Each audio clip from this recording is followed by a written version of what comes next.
and he drunk. But another thing, Sister Brass, when you found him, he had 2 Hennekens, one in each pocket, and one in his hand. His investment paid off. I invested too much, and I can't give it up. His investment paid off, and hell was his payment. Damnation is his payment. Sinner friends, if that still small voice is calling, sing him. You remember Lazarus and Dives? Huh? Dives made fun of Lazarus because he never had nothing. He was a rich man. He had it all. But you know what I start to think? And if I get a problem, brethren, have an all-night prayer meeting for me. But you know what I started to think?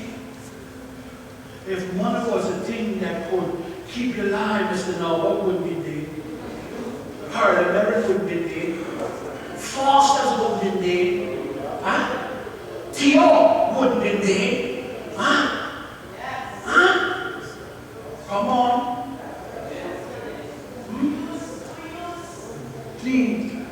He had so much money, the rich man, and never paid no attention to the poor. There's nothing wrong with you having money, but if you put your heart and you love that more than God. To make a long story short, death came and knocked at the 2 doors. Knocked at the 2 doors. Dives died, and he went to hell. Lazarus died, and he went to hell. In hell is real. I make no matter for you. Hell is real. The Bible says in hell, die means lifted up. His eyes being in torment. Being in torment, baby. Torment. And when he looked, he saw Lazarus. Too late was to cry. And he said, Father Abraham, send Lazarus. Now, why we brethren, I don't want too much what people say about you. Get hurt, you know. Come, human being. As I tell them Sunday, if you cut me, I bleed. If you burn me, I'm a holler, ouch. It'll hurt me. But I don't got too much time to worry too much what people say about me. Because God will make a way out of no ways. He will vindicate me, Sister Grasset. Father Abraham, I beg you, send Lazarus. The same one he wouldn't give anything to. I had more to say on that, but if I say that, I'm cut the spirit, I feel the spirit of God. Send Lazarus to dip the tip of his finger into water because I am tormented. Tormented in his flame. You know how hard it is these days. Not we are not today, but the last 2-3 weeks it was so hot when you go outside and you quench your thirst you want that water. But Dives did not ask Lazarus for a bottle of Aquafina.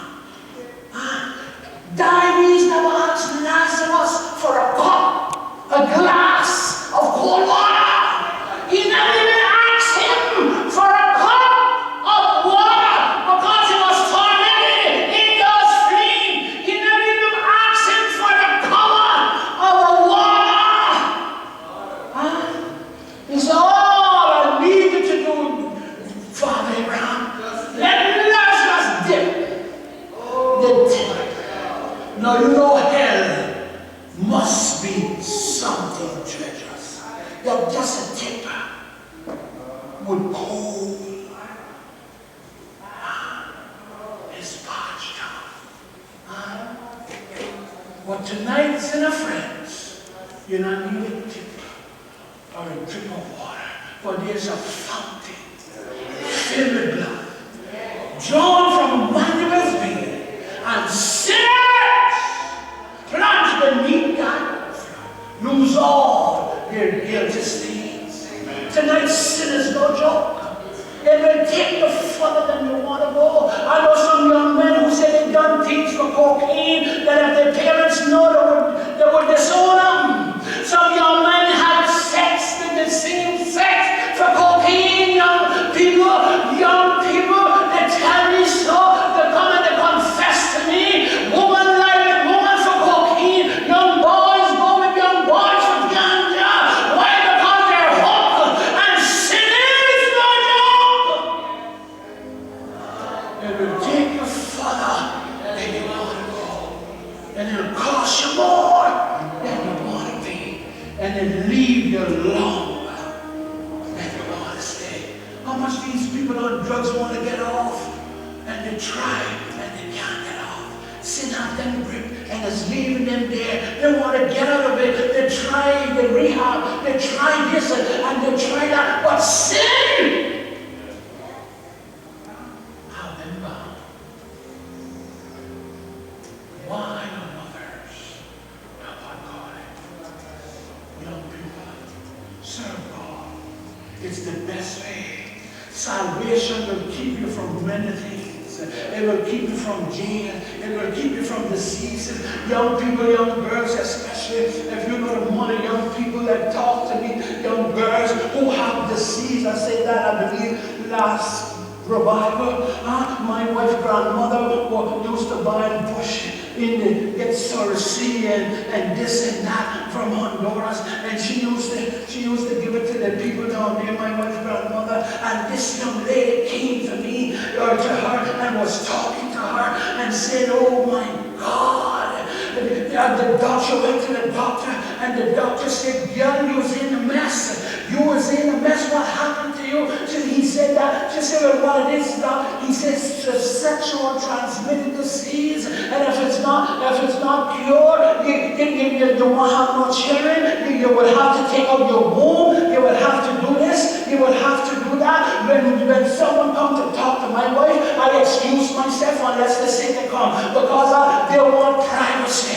And this just said, "No, brother, boy, you come in." And we talked, and she told us that. And my wife said, "I'm going to try something." And she went and she got the bush, and she bind it, and she gave it to the young lady, a gallon today, and a gallon tomorrow, and the next week, and a gallon the next week. She went back to the doctor, and the doctor said, "Girl, what are you doing? You better try to keep that up." Why I said that to say this, sexual transmitted diseases out there, and it doesn't care who it gets, as long as it gets. Young ladies, keep yourself pure, keep yourself holy until the day of matrimony. As the lady, the sister tell me, have something to present to your husband, because many ladies got married and they were so ashamed on their way. Can I tell the truth? Come on now.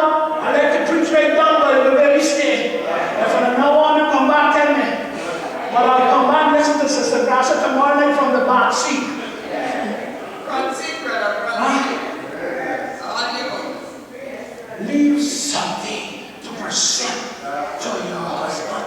Young man, leave something to present to your wife. The two want to start off together. Yes. Sin is no joke. It will take you further. Oh God. It will take you further. And it costs you more than you want to pay. I beg you tonight, if the Spirit of God tugs at your heart, come to the altar. I beg you tonight, if you're afraid to come to the altar, raise your hand and someone will come and walk with you. If you're afraid to come to the altar by yourself, tell a neighbor, and some Christian friend will come and walk with you. If you're afraid to come to the altar and open this, wait till after church and ask Sister Grassa, "I need you to pray with me, I want to get saved." But someday, somehow, let not the Spirit leave you. For if you do, sad will be your doing it. And as the songwriter said, lost forever. Oh, how sad. Sister Gracie.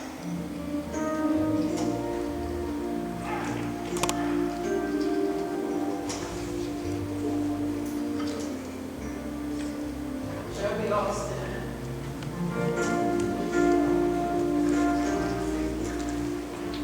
With our heads bowed. Yes.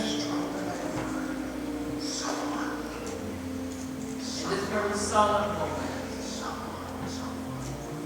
the word we